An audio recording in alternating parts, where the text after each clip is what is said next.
back to the channel. It is the most earth-breaking, ground-shaking, but never media show money-taking. The man, the myth, the legend, the most electrifying villain in YouTube entertainment today, Mr. General Zod. And today I'm going to be bringing to you guys Wonder Woman 1984. Why people, mainly the critics, feel like this is disappointing. And this is an interesting article because this is some of the stuff actually people have been saying about this movie. I was appalled with the fact, and this has been highlighted by a lot of reviewers, who simply don't want to come out and say a huge issue, an issue that's not really addressed by the mainstream media because they don't want to touch it. I've been covering Johnny Depp and a couple of things there, and it's really weird because this movie incorporates a woman taking advantage of a man without his consent. And I know what you guys are thinking. Well, Zod, how is that possible? I mean, if Gal Gadot wanted to do things to me, I think I'd be okay with that. And look, this highlights a weird sort of thinking in Hollywood about things that are going on and the Me Too movement and all this jazz, is that in this movie, and some spoilers here in case you haven't read the thousands of things that are out there, but Steve Trevors comes back in this movie as another person. His consciousness is in another body, and he has a scene where he sleeps with Gal Gadot. But essentially, it's not him, it's someone else. It's some random guy who has a whole life established. And the movie never comes back to this. It's kind of played as a gag. And it's really weird and creepy because had this been reversed, and this was a woman that this happened to, or Wonder Woman, there'd be outrage. But there's nothing about it. And this is just one of the many problems in this film. Now, do I think the studio knew about this, or maybe they just didn't give a shit about the implication of what this means? I don't know. I'm not a director. But it's kind of funny what this article touches because it's mostly everything everyone has been talking about. And this is the first movie where the director can't come out and even say that it's fan backlash because the critics have been extremely harder on this movie than the fans. Now, do I think it's like a 5 or a 4? Not really. But I don't think it's a 9 or a 10 either. I think this is a very generic, typical movie. So let's hear the reasons why they think Wonder Woman 1984 is disappointing, and let's see if they even bring up the point that I brought up. They go on to say this is supposed to be an incredible hit after the pandemic. There's been 12 months of having all DC adaptations drop to HBO Max. This doesn't feel like a slam dunk, though. A few outlets have covered what is perceived to be negative or at least mixed fan reactions on the film, something I find impossible to measure when the Argus voices are amplified around big pop culture moments. I agree with the overall sentiment that the film is disappointing, though, but I think partly the movie's fault. Timing is a factor here. So they think it's timing. I think it's just a shitty movie. But anyways, let's get down to their points because this is a rather long article and I hate reading from the shelves. But the film is made for a different time. So I found Wonder Woman's 1984 overall message of being careful what you wish for and trusting people ultimately the right thing to do to be particularly jarring this year. It's simplistic in the way it goes against current of the times we live in, with brainless optimism that feels jarring. I found Diana's vague superhero ideology of hopefulness kind of frustrating here. I wonder if the filmmakers truly had an idea what sets her apart from, say, Superman, and other than the fact she's an Amazon. Still, I can't help feeling like Wonder Woman's 1984's tone would have seemed to be less annoying in a normal year that wasn't sandwiched between many other blockbusters. That wouldn't make it a good superhero movie, but being the only game in town right now puts an extra burden to impress, particularly when it's used to prop up confusing brand, but pretty good US streaming service. Again, I don't think I'd have cared Wonder Woman 1984 outdated, simplistic, in normal times, but coming below expectations seems like a bigger deal than every other blockbuster movie currently on ice.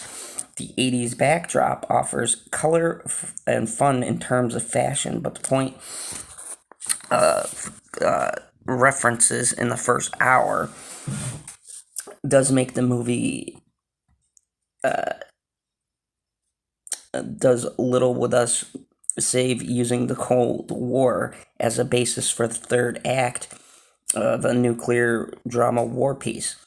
There is no set pieces close to No Man's Land scene in 2017 of the original either, though that was always going to be hard to top. Steve and Diana flying through the 4th of July is genuinely a nice and romantic moment, though. So, to this first point, I really don't know if I necessarily agree. I do think that the Cold War feel was purposely done. I think it was kind of a dated thing. This whole thing with the Russians in general is just outdated. I think it's a political statement to other things, but... So, the film, its length. And, it's got a 2.5-hour runtime. I have no idea why it needed to be 151 minutes length, and interesting to read, Warner Bros. Wanted director Jenkins cut one of the 2 intro set pieces. One, an overly long Amazon Olympic sequence. The other, a nicely executed mall fight that gives us the first glimpse of Diana as a vigilante in 84. Both set up story and character threads they are to pay off later, but the Olympic sequence is way too protracted, not very interesting to watch, and I felt mainly exists to remind us of the cool Amazon characters we met in the first film. And I disagree with this. I think that that whole scene was supposed to set up a not cheating thing that never gets touched on in the second half of the movie.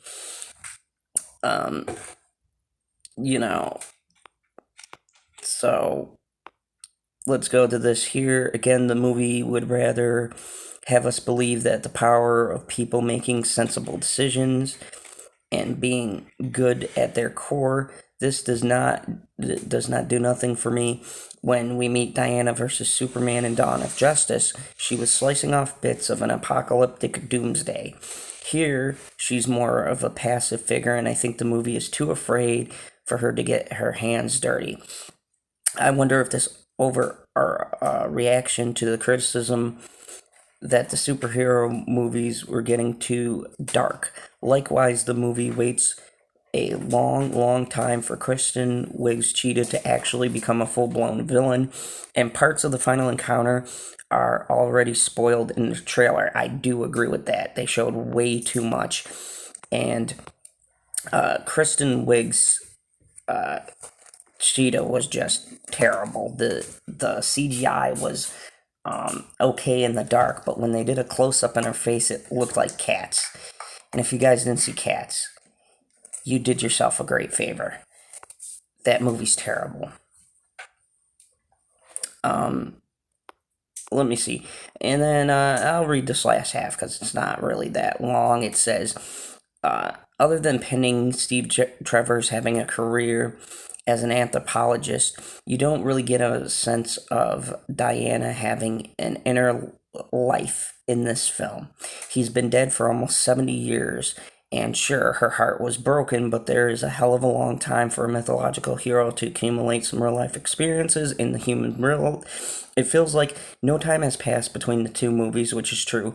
They could have done a little bit better with her, and by extension, the other characters in the film. Diana's initial supportive friendship with Barbara Minerva, who becomes Cheetah, is actually pretty nice in terms of the character development, and not something that feels like these kinds of films so much. But after Steve returns from the dead, the film doesn't draw much attention to their relationship. This has meant I really didn't care about Barbara becoming Cheetah, and inevitably fought with Diana much deeper in the film. I had no investment. I am wary of not holding Wonder Woman to a higher standard than some more throwaway Marvel movies, which also aren't always that preoccupied with characterizations or having meaningful themes at Mana Wasp. I think my disappointment here stems from the confidence from the first Wonder Woman film and how it treated Diana as a morally switched-on outsider in a war-struck inhuman world. In 84, they don't find a way to make her character resonate with the modern age. What is her whole deal? Does she save kids in mall now? Again, a vague optimism running at the heart of the movie just doesn't do much for me, though it's still by default one of the better DC Extended Universe films so far. So the overall gist is some of the same stuff, but once again, the way that the stone works is inconsistent. Whole mythological walls appear. And yet, the stone can't bring back Steve Trevor's body. Instead, he inhabits a poor guy who disappears from his family, comes back, and forgets everything, apparently, when no one else forgot everything, and doesn't recognize Wonder Woman at the ending. It's creepy and weird that she basically stole a guy, slept with him, and then he just went about his business. The whole setup is weird. The whole premise is weird.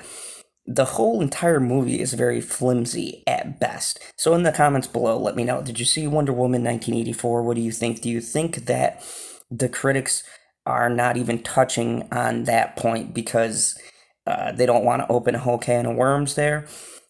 This movie is universally not liked, and thankfully the filmmaker hasn't come out and said it's guys, because I mean everyone's seen this. So in the comments below, let me know, what did you think of Wonder Woman in 1984?